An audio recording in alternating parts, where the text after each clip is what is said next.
Hi, I'm Chris Haigh and this is the Fiddle channel, and today we're going to play Mona Lisa.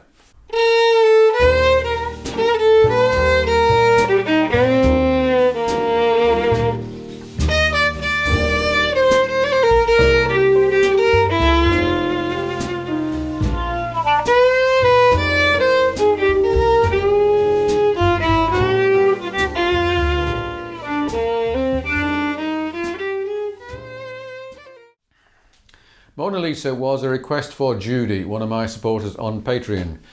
This is a beautiful slow ballad written for the film Captain Carey USA back in 1949. It won the Academy Award for the Best Original Song in 1950. And the same year Nat King Cole did a recording of it which spent 5 weeks at #1. There are also several Western swing versions of this by Moon Mullican, Jimmy Wakely and Willie Nelson. I'm going to show you the basic melody. We're going to look at the fiddle capo method, how to use the breathy tone, how to use whole note triplets, how to extend any note, and what blues scales you might use in the improvisation. I'm going to play it first of all. I'll just go through the basic melody and I will phrase it exactly as it's written, even notes, which I stress is not the way that we actually want to do it, but it's how you might start off reading it. So 1, 2, 3...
Okay, so it's not easy. The key of E flat is not the most fiddle friendly, and there's quite a lot of accidentals.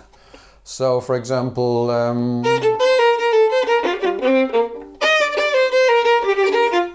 beginning of the second line,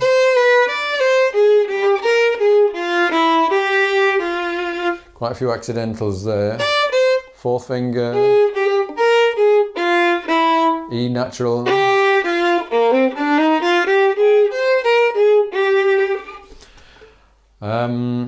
So it's just a question of really listening to the melody and making sure you've got all the fingers in the right place. Now, the phrasing, I think, is the key to this tune. It could be played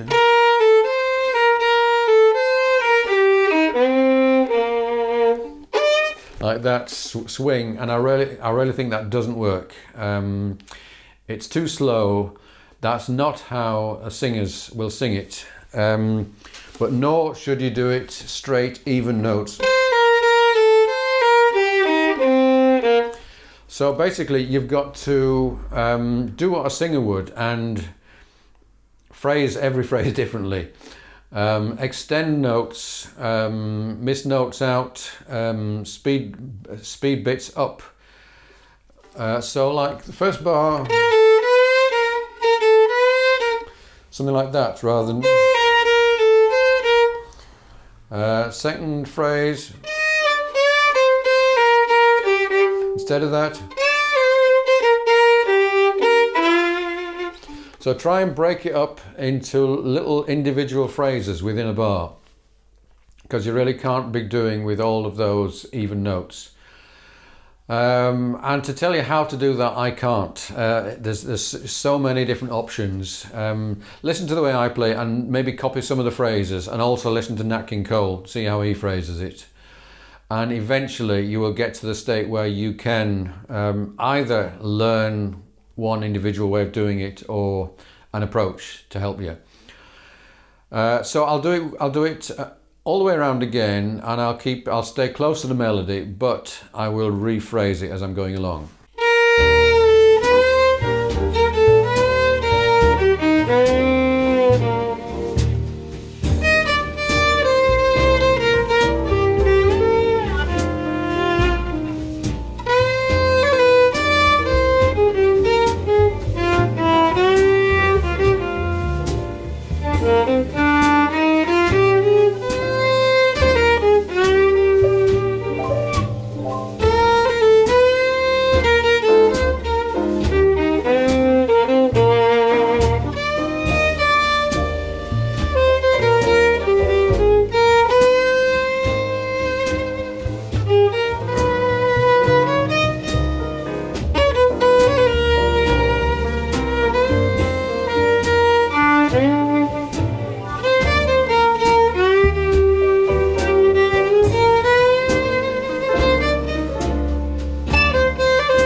Now, you may suffer and sweat over this for hours, months and years, but when you play it, you've got to sound totally relaxed and lazy. So you're walking along the Italian Riviera on a hot Sunday afternoon in your shades, and you're just totally relaxed. That's how it's got to sound when you play it. The breathy tone is a very useful thing in this.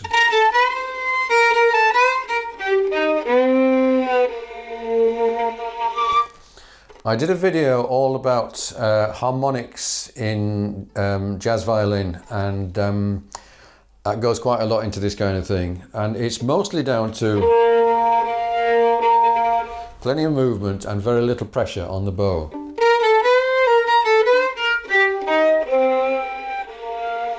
You can also lift your fingers on the left hand partly off the strings. So you're still touching the string, but the string is not pressing all the way down to the neck. And when you leave a pause, try and bring out the harmonics right at the end of the last note.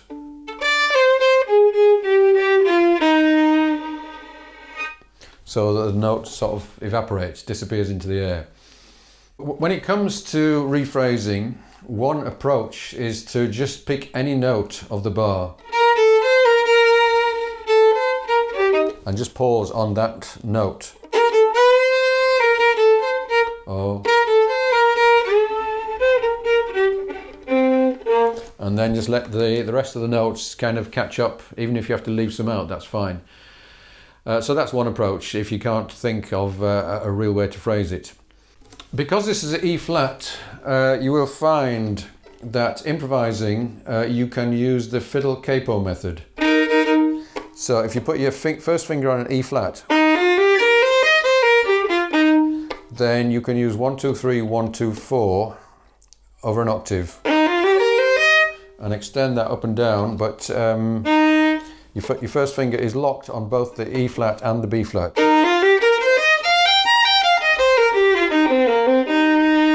Those are the notes above and below.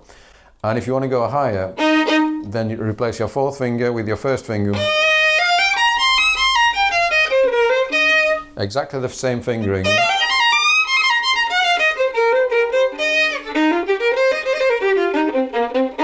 In both of those positions, and that makes it a great deal easier to play in what is both a difficult key and to shift positions. And on my video on the fiddle capo, I explained how this method allows you to play really in any difficult key quite easily, to improvise in those keys.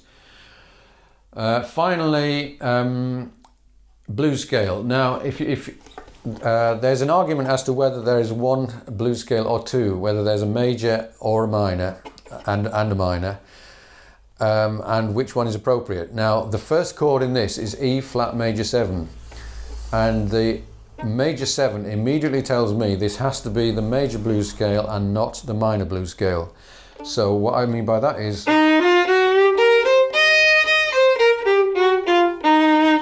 That will work absolutely fine on this, but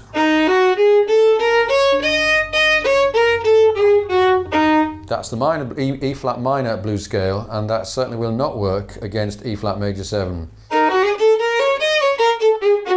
I often like to arrange a train crash just to illustrate this, but this is such a lovely tune, I'm not going to do that to this. So I'm going to play, finish off by playing all the way through twice. First time mostly melody, but with some additions, and second time mostly improvisation. Watch out for the use of the blues scale, watch out for the fiddle capo, for the changing position, for the breathy tone. And we'll see how it goes.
Hope you enjoyed this. If you'd like a copy of the sheet music, do subscribe to the channel and send me an email.